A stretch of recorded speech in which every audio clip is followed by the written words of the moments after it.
Excuse me, Joe House. It kind of fits anyway. Yeah, Joe House. Why not?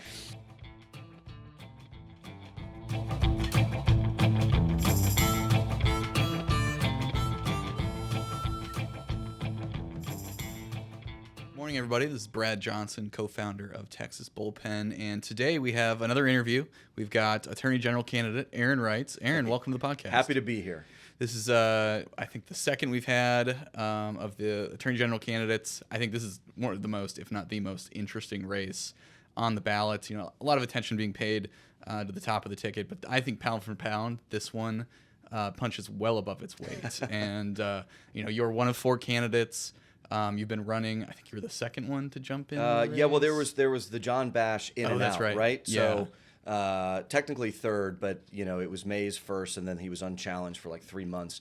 Then I jumped in, then Joan, and then Chip was much later than that. So. And you've been hitting the pavement, going everywhere across the state. I think it's fair to say more than anybody else in this race. What's it been like touring the state and running statewide for the first time in your career? It's been a blast. I love the diversity of this state. I love each of the unique regions that we have. There's patriots all over the state.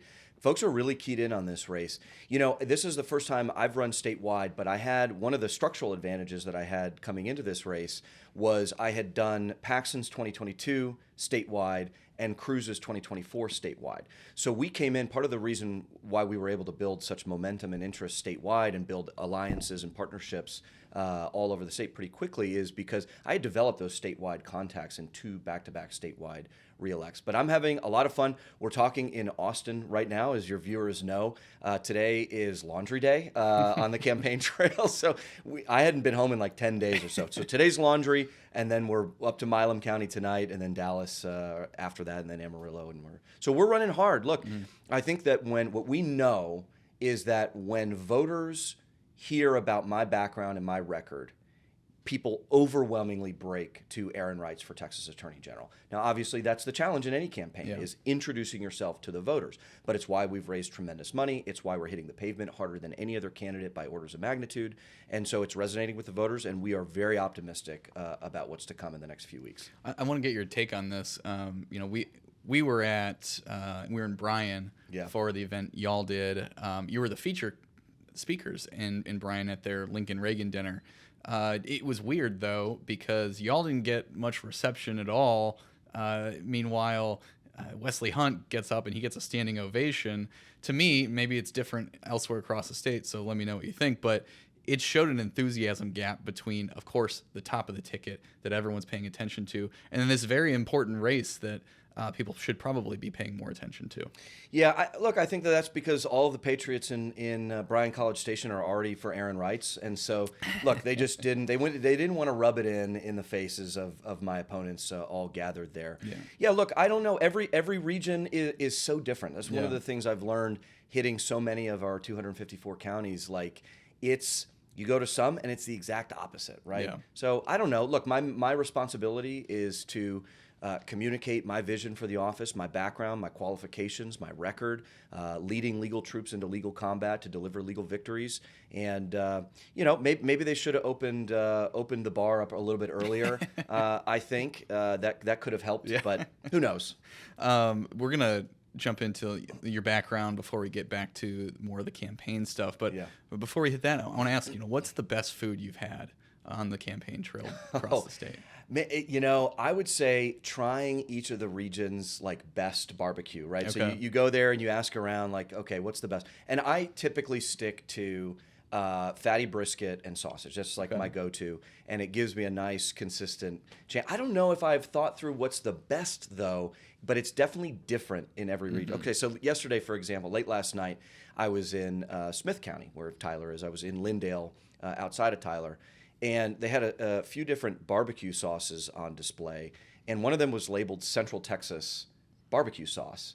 And I put it in the cup, and it was like a water, right? Now we all live in Central Texas here in this room, and I was like, this ain't Central Texas barbecue. I don't know what that is, but the brisket was fantastic. So that's what I try to do. But it's so good everywhere. I don't know what to say. I do the same thing with enchiladas. Every Mexican place I go to, I just get the enchiladas because I want to test it out and see which one. You got to compare apples to apples here. Right? That's exactly right. Enchiladas to enchiladas. Yes, absolutely. So to be overly literal about it, run us through your background. That you're a new statewide candidate. You have run for office before, and you've had a lot of jobs in between now and then. Where'd you come from? What was your career upbringing, and how'd you get to this point? Yeah. So my wife and I are from San Antonio. We met on the school bus actually in middle school, started dating senior year of high school. I went to A&M. She went to UT. We got married right after we graduated, 22 years old. Had to move fast. I saw my hair start to thin. I said, look, I gotta lock. I found a good girl. We gotta lock this thing down. So no, I'm just kidding. We've been married now for almost 17 years. We've got 4 young kids all under the age of 14. Went to A&M on a Marine Corps ROTC scholarship. Spent 5 years on active duty. Went to Afghanistan, and my son was born. He's my oldest. While I was away, came back home. Met him. He was about 5 months old. Took the law school admissions test. Knew that I could go to a place like UT for law school. I came from a middle class family. A happy family, but middle class, and no lawyers, no military, and so I was kind of charting a unique path. And law school was very interesting to me. Went to UT for law school. Was very involved in the conservative legal movement there. Was president of the Texas Federalist Society, editor-in-chief of the Texas Review of Law and Politics, which was one of the few periodicals publishing conservative legal scholarship, which it exists. It's just there's not many outlets that will print it. Clerked on the Texas Supreme Court for now Chief Justice Jimmy Blacklock.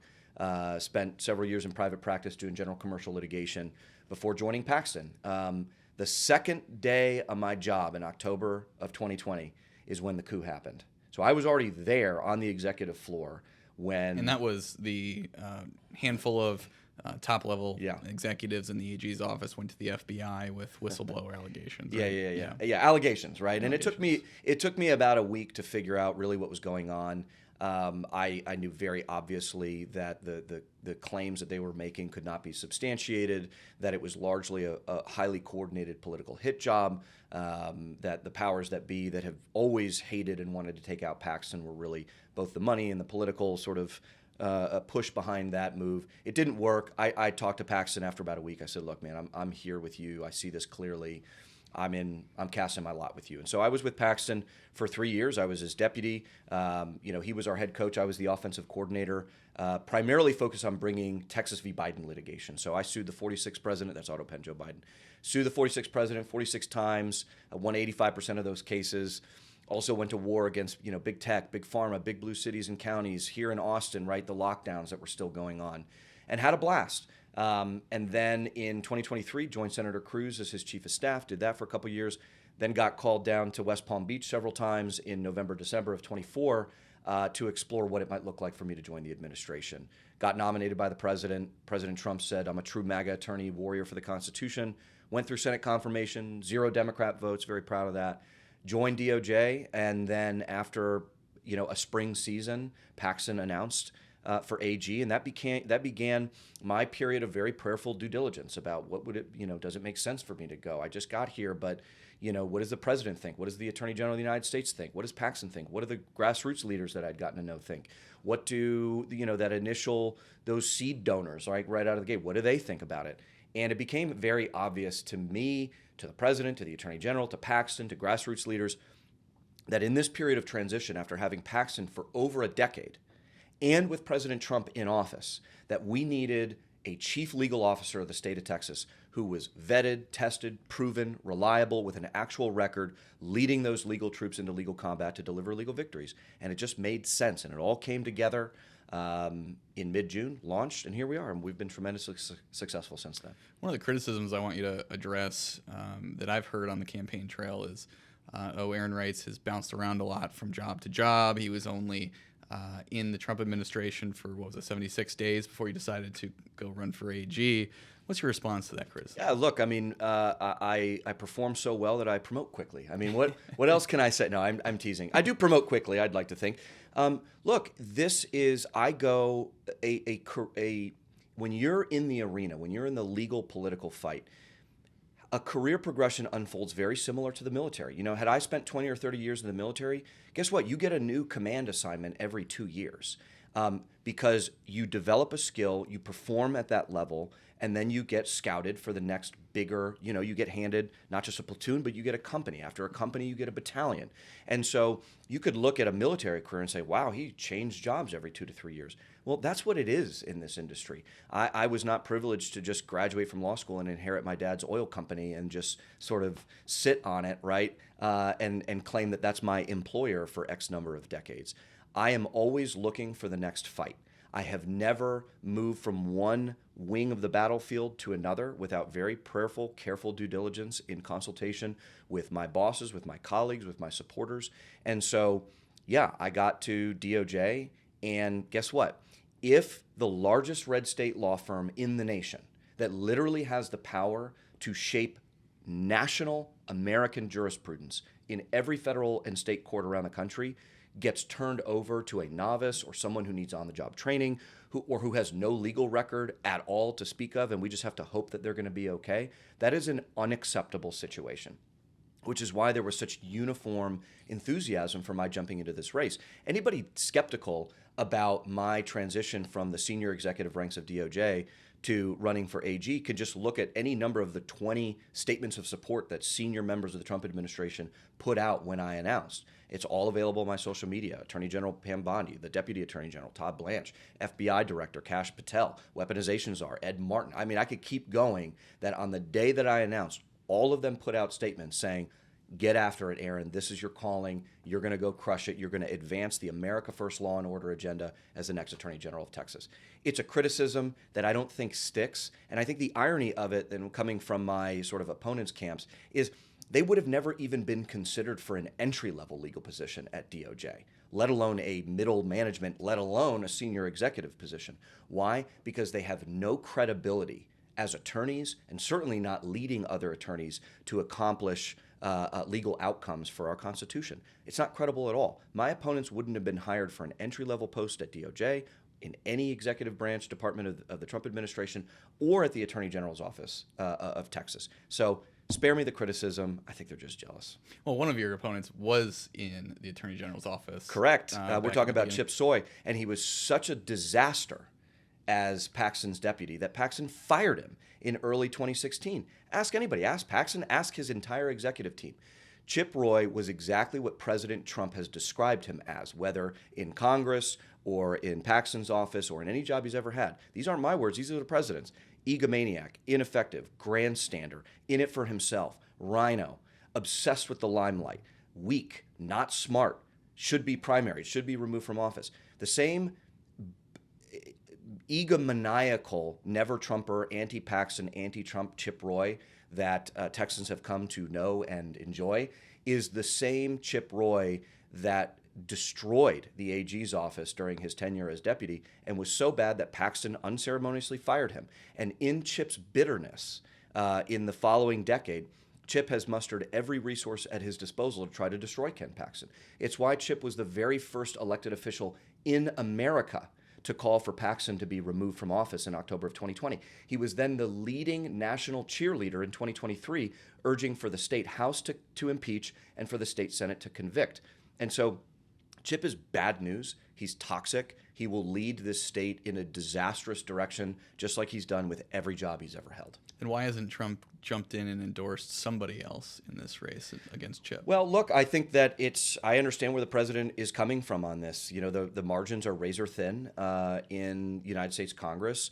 And, you know, Chip and his clique of obstructionists have the ability to thwart the president's agenda, and I respect the president wanting to be able to work with as many members of the Republican caucus in Congress as possible. I also think that the president, and I'm just speculating right now, I'm not quoting the president or anything, but I think that the president has tremendous confidence about where this race is going. I think it is a Roy versus Reitz battle. I think that that's what the runoff is going to be, and I think that at that point the president will reevaluate his willingness to get engaged. So, look, at the end of the day, We know what Trump has already said about Chip. I've just given you the litany of adjectives that he's used. But what we also know, in contrast to that, is that the president has specifically said that Aaron Reitz is a true MAGA attorney and a warrior for the Constitution, personally selected me to the senior ranks of his Justice Department to advance the America First law and order agenda. Trump has trusted, vetted, and put his confidence in me. Trump, in contrast, has nothing but bad things to say about Chip Soy. So I think the voters will figure it out from there. You say it's a Reitz-Roy race. Mays Middleton says it's a Middleton-Roy race. What's the truth here? Yeah. What are you seeing in the polling? Yeah. So Mays Middleweight has spent vast sums of his inherited fortunes after never practicing law a day in his life and using almost $1 million of that money to also join with Chip to destroy Ken Paxton. Remember,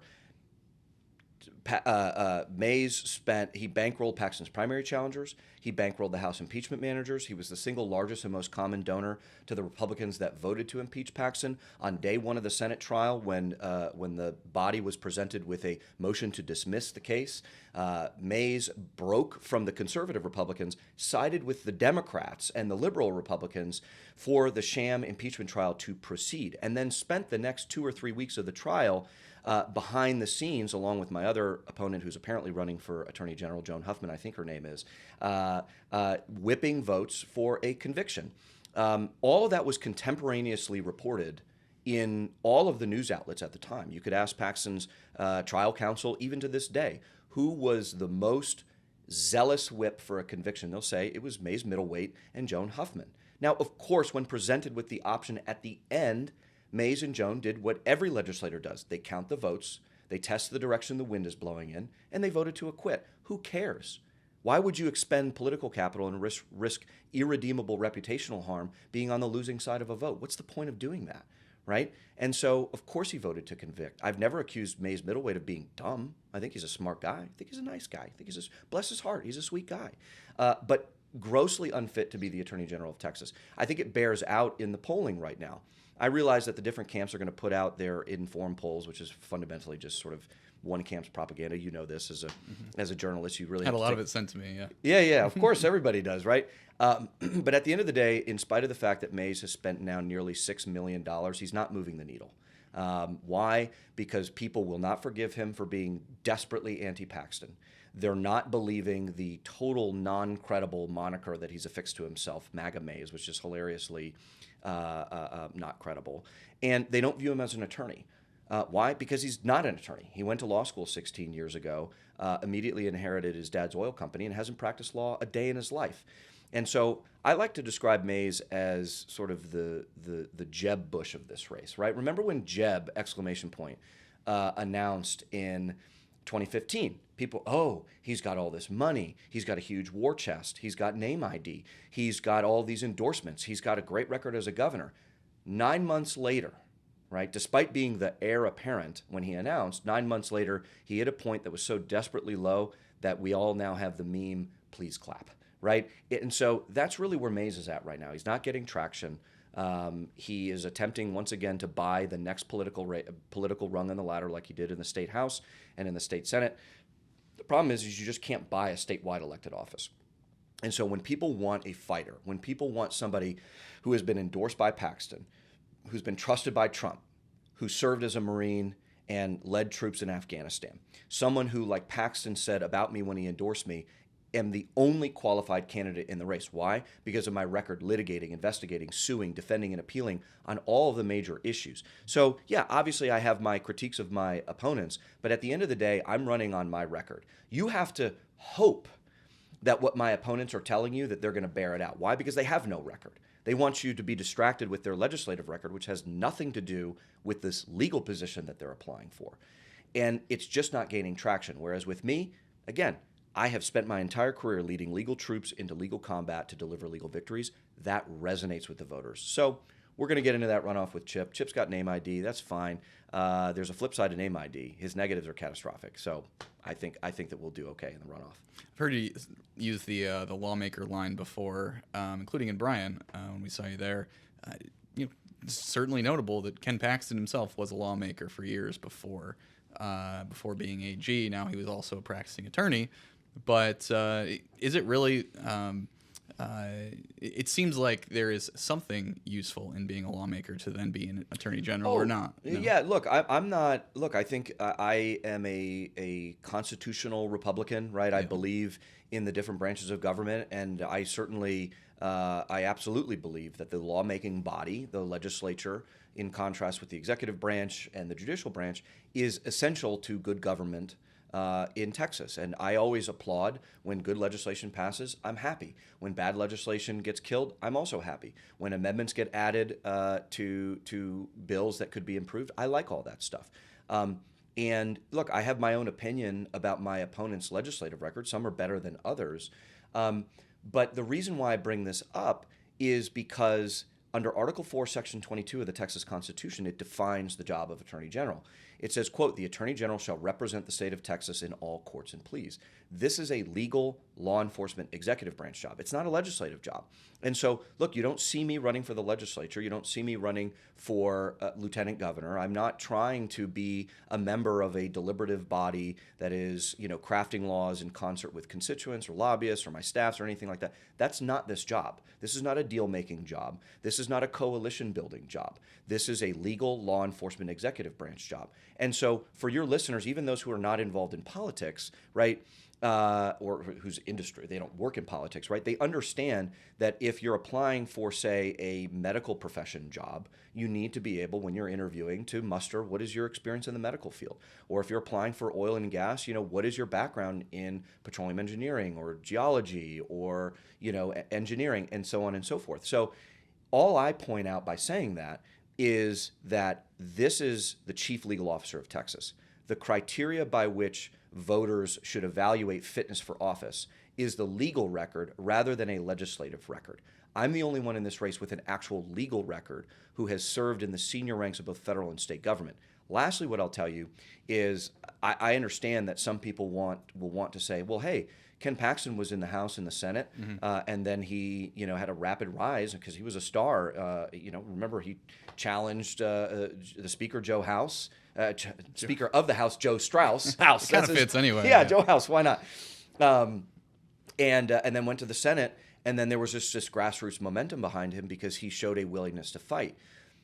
As you rightly pointed out, Brad, he was an elite attorney for over 20 years in the private sector before even contemplating a run for state house, right? So he was a partner at a major international law firm. He was then in-house counsel at a Fortune 500 company. He then had an exceptionally prosperous solo practice before then going to the legislature. Even during his decade in the legislature, in both the House and the Senate, he was still practicing law, representing clients, advising them on business disputes, and so on and so forth. If Paxton wasn't currently the Attorney General or now running for Senate, you'd hire him to be, a high-stakes attorney and pay him a pretty penny for it. That is in stark contrast to Mays Middleweight. Mays Middleweight went to law school and then just got his dad's oil company. There are no clients represented. There are no petitions filed. There are no trials. There are no appeals. There are no defenses. There's no nothing. It's just nothing but Middleton Oil Company. And so this comparison falls apart. It's historical revisionism. Paxton was an elite attorney who was very well qualified to be the chief legal officer of Texas, not a trust fund kid who inherited his dad's oil company and hasn't practiced law a day in his life. Have either of your opponents ever talked to you about the nicknames you've been giving them? No, because they can't come up with good ones. I don't know. We're having, I don't know. We've got Mays Middleweight's very sticky. That's why the press started using that, and that's why he has affixed on himself, like I said earlier, a sort of very cringy MAGA Mays, which is just like, it's cringe, right? It's not credible. It's lame. Look, you can Photoshop your face next to President Trump all you want and flood mailboxes with those pictures. It's not credible. Chip Soy, Flip Roy, those are fun to play around with, obviously. Joan, I don't know. I haven't come up with a nickname for Joan. I don't think it's worth spending any time thinking about it anyway. It's quite a twist in our politics with the nickname thing. But hey, we are having fun, right? This is a very serious business. I don't mean any of this stuff in a vicious way, right? We're having fun. I think one of the things that stands out about my campaign is it's a high energy campaign. We like to have fun. We like to laugh. We can tease from time to time. It's all in good humor. I get along with everybody. And this is the fun campaign. If you want to have fun, Imagine how much fun we're going to have when I'm Attorney General. I mean, the nicknames are going to be tremendous. Well, this campaign, like I said at the top, has been punching well above its weight in entertainment. That's for sure. Okay, so let's talk more about your time at the AG's office.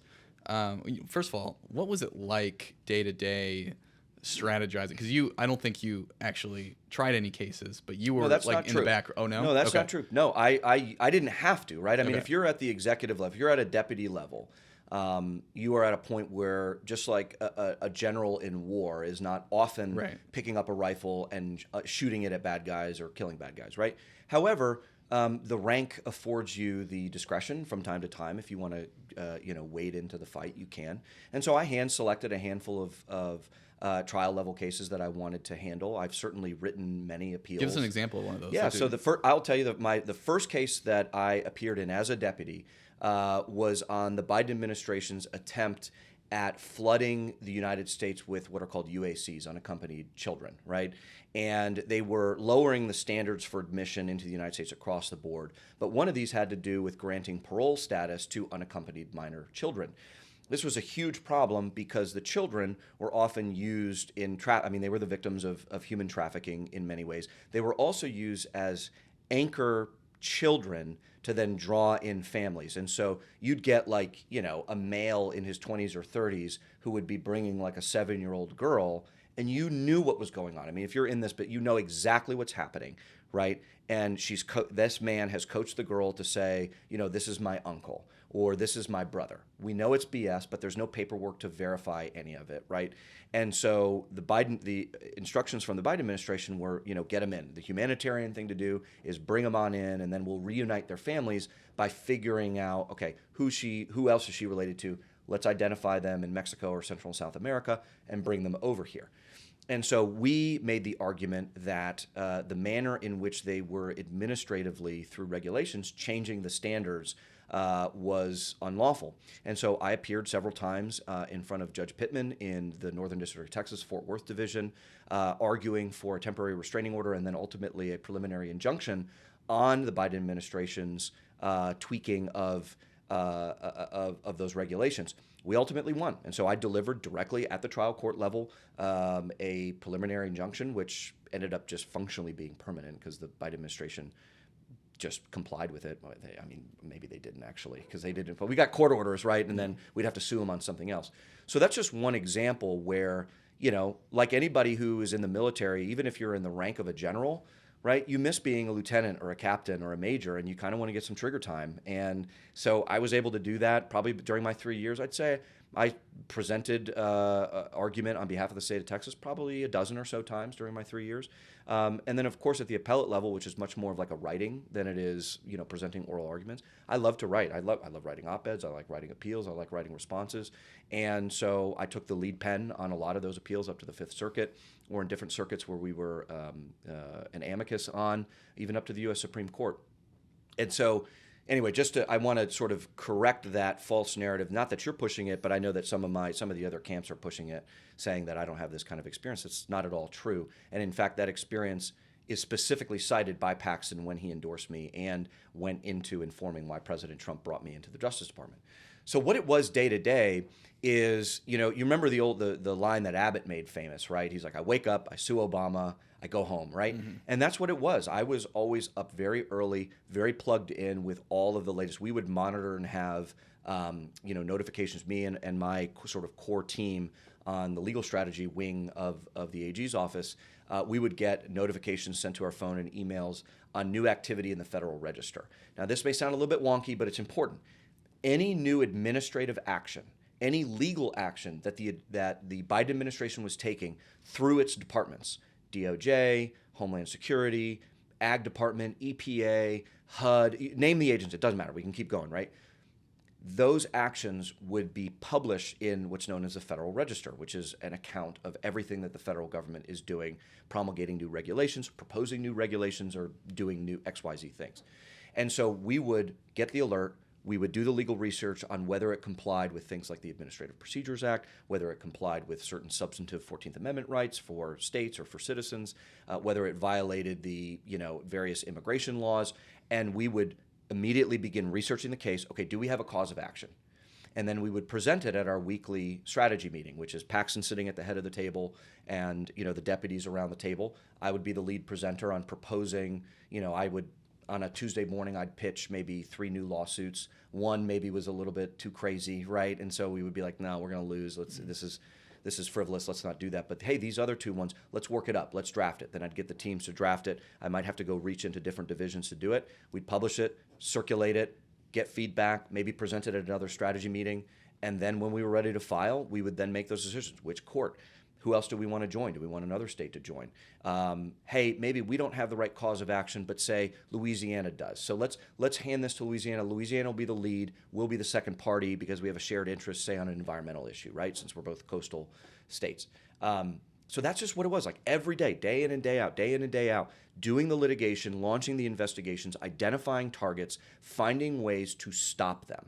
If we couldn't come up with a lawsuit right out of the gate, we would launch an investigation to get to the bottom of it. And oftentimes investigations, if you do them right, can result in favorable settlements. You can get what you want out of an investigation as well. And so we either stopped the Biden administration, we stopped these big blue cities, big blue counties, big tech companies, big pharma companies, big banks, all of these sort of threats to our values, to the Constitution, to Texas's 10th Amendment prerogatives.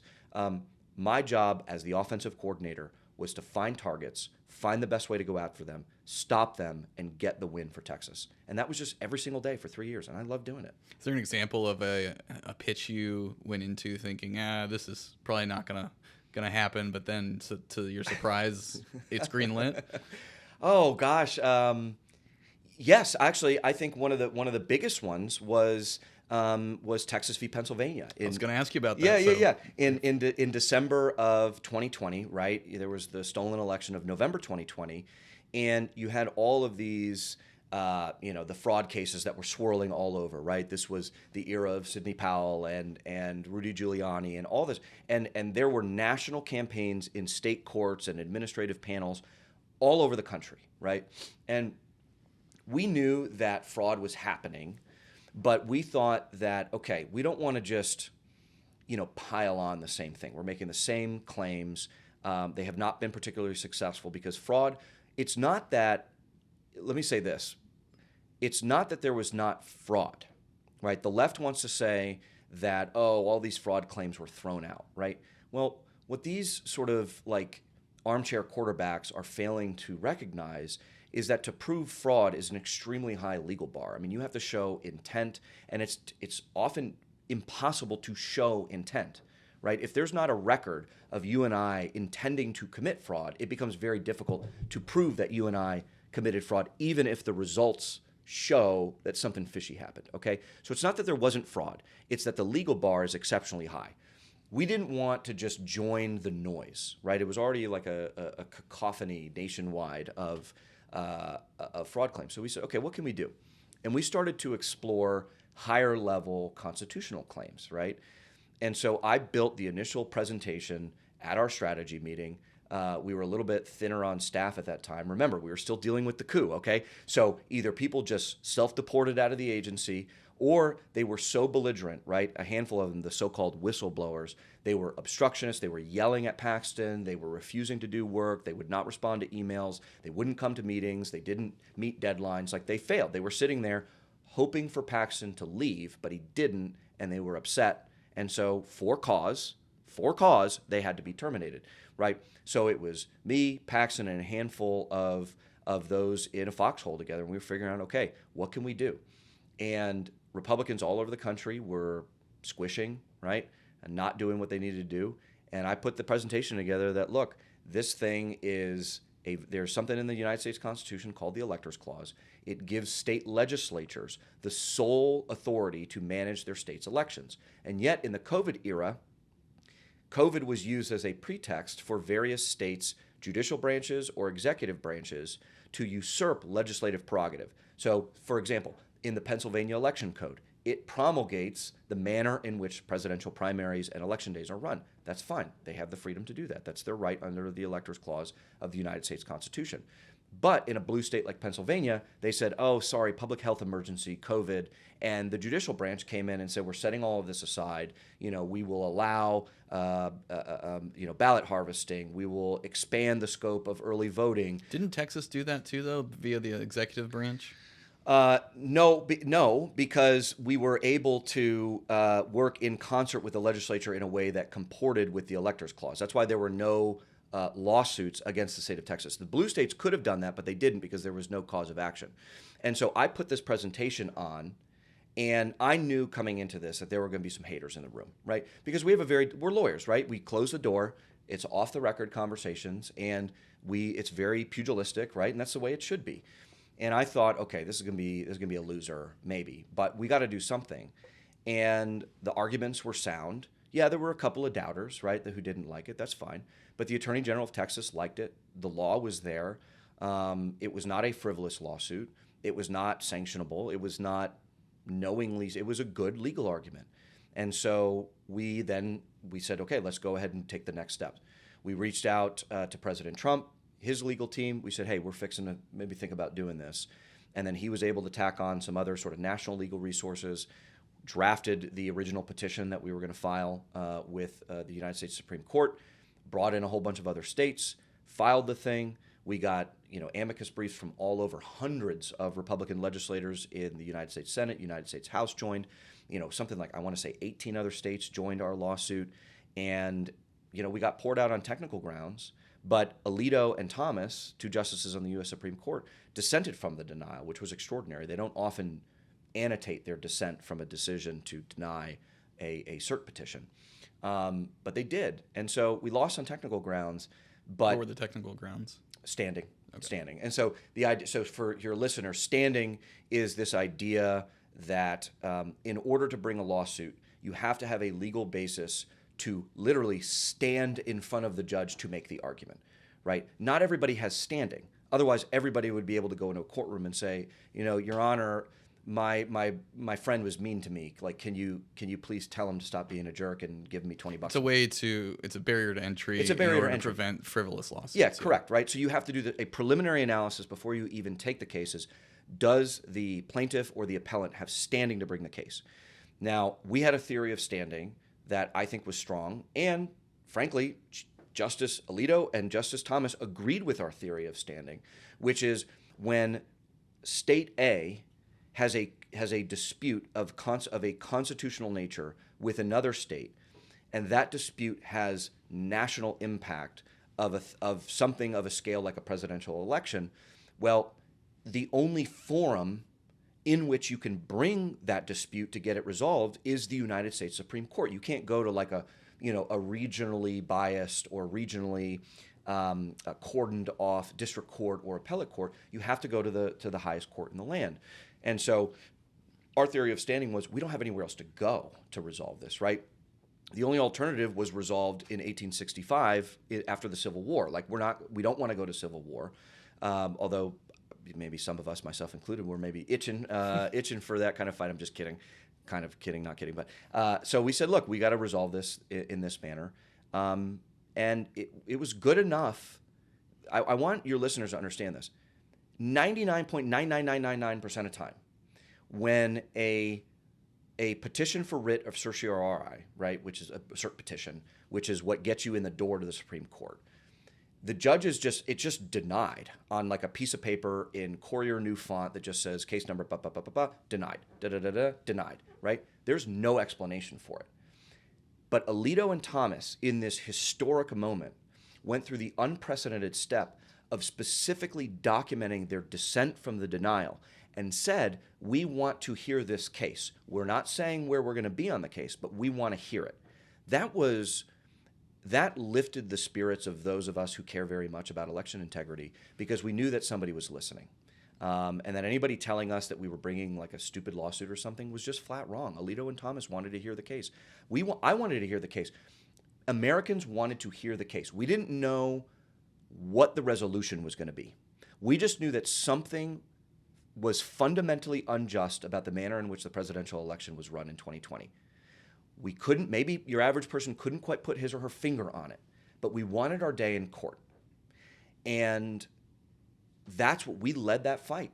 And look, whether we won or lost, let's say we heard the case, right? Senator Cruz, you might remember, famously said, if the court grants the case, I will present oral argument on behalf of the state of Texas, which we thought was really cool. And so we just wanted our day in court regardless of where it went. And so that was, coming back to your question, that was an example of where, all right, I'm coming in, the odds are against me, but my job as the deputy for strategy is to present bold, visionary, investigation or pieces of litigation or appeals. And sometimes they stick, sometimes they don't. This one stuck, and I think people rallied around our flag. I was proud to do it. The legislative side of that fight, and this was focused specifically on the presidential race, but one of your opponents, Chip Roy, was involved in talking about this, the strategy of objecting to the seating of electors. And his point was, why are y'all just objecting to the seating of the electors and not your own elections? Because if there was fraud across the board. And we should recognize that and address that, not just this one aspect of it. What do you think of that? Yeah, look, Chip is always making mountains out of molehills where this is why people call him Flip Roy, right? Because he'll scream red-faced about some technicality that nobody cares about and everybody's rolling their eyes about, and then he'll just end up sort of bending over and going with the flow, right? What I remember about Chip back in January of 2021 was his calling for Trump to be impeached. What I remember about Chip in 2021 was his siding with Mike Pence and becoming besties with him to certify the stolen election. What I remember about Chip in January 2021 was him cozying up with Liz Cheney when the conservatives were trying to remove her from a leadership position. That's all I remember about Chip. Nobody remembers Chip's irrelevant technical claims that nobody cares about. What we remember is, where were you when the chips were down? No pun intended on the chips. Where were you when it mattered most? And at every turn, Chip has demonstrated treachery and disloyalty to the president, to the MAGA movement, to Ken Paxton. And every time, no matter what, without fail, he will bite the hand that feeds him. And that's the kind of AG he'll be if he's elected, which I don't think is going to happen. But where do you think, if the election were held today, do you think, obviously you hope to be in the runoff, but where do you think the percentages come down if you had to guess? I don't know where the percentages are. Everybody's putting out polling right now. What I can tell you is there's a consistent number that is out there, and it is a high number of undecideds, which you would think in a primary right now with four. To my opponent's credit, like, each of us are real candidates. There's no There's no nobodies. There's no nobodies. Everybody's got their own strengths and weaknesses. Everybody has a competitive amount of money. Everybody's running, for the most part, like real campaigns and working hard. Some harder than others, and we can evaluate and compare them, right? But it's odd when you have four real candidates, where right now, consistently, both with my polling and some of the polls that I've seen released by other camps and public polling, is you're still looking at around 40%, give or take, of voters who are still undecided. That's okay, though, because my ceiling is unlimited, right? My opponents have already spent an unbelievable amount of money or have high name ID, and so the market's kind of saturated on them. Whereas, we've stockpiled millions and millions of dollars, and we are expending that now. And when voters learn that I'm a Marine, trusted by Trump, endorsed by Paxton, that combination is unstoppable. So I don't know where it comes down percentage-wise on the decided side, right? I'm just pointing out this interesting that is still a huge percentage of undecideds, which is great. It's great for me. But look, I think Chip, no doubt, has an advantage of name ID. I think his negatives, though, are catastrophic. I think that they will be the source of his undoing in a runoff. I think all the momentum is with me. I think my numbers continue to climb. I think my ceiling is unlimited. I don't have any fatal flaws in my background or record. I understand people have criticism that people will make, but they don't stick, really. And I think that Mays and Joan have basically floundered. I think that they've capped out and they're not going anywhere. So what I expect going into that runoff, without knowing exactly where the numbers are, I would not be surprised if Chip goes into a runoff in a first-place position. I fully expect to come in that second-place position, and then I expect a significant gap then going to Mays and Joan. But I actually love that foil. I'm totally comfortable with it, because once it's a Reitz-Roy, that's a really good contrast to present to voters, right? And we've hit on some of these themes already in our conversation. But with Chip, you've got, unhinged anti-Trump, anti-MAGA, anti-Paxton, versus Aaron Reitz, endorsed by Paxton, trusted by Trump as his true MAGA attorney, warrior for the Constitution, with a real winning legal record, doing what you would expect out of a successful AG. a lot of times in these primaries, and you guys know this following so many races around the state, sometimes everybody starts to sound the same, right? It's difficult to make me and Chip look or sound the same, other than our hairstyles are very similar. But I'm not going to sport the goatee like he does. I think that may be his biggest negative. I'm just teasing. Well, we've got about a month until Election Day, and I'm sure we'll be seeing a lot more of y'all, all of you, on the campaign trail. There's a debate on February 17th. Looking forward to that. That'll be a big one. That's like our 20th debate, believe it or not. It's going to be like the most publicized, which we're excited about. But I saw some commentators be like, this is the first and only big debate of the AGs. I'm like, listen, you should see me, Chip, Joan, and Maze backstage. It's like, we've done this now 20 times. It's like, we were actually joking at a forum most recently. It was like, we should have a fishbowl and like just put names in the hat, and we could each probably play another candidate, because we all know at this point. And so I'm looking forward to it. Look, I love these debates because at the end of the day, it's a real nice contrast with the voters, but I'm looking forward to it, and I'm sure you guys will cover it. It's going to be a good time. Yeah, we're making the trip up. It'll be quite a spectacle, I'm sure. We hope to make it a spectacle, Hey, fun. If I'm going to drive up to Dallas for something, at least it better be entertaining. Look, right? I want to make it worth it. We're having fun. Why not? This is a serious business, but let's pop off some fireworks on stage. Why not? There we go. Looking forward to it. Aaron Reitz, thanks for joining. Thanks for having me, Brad. Appreciate you.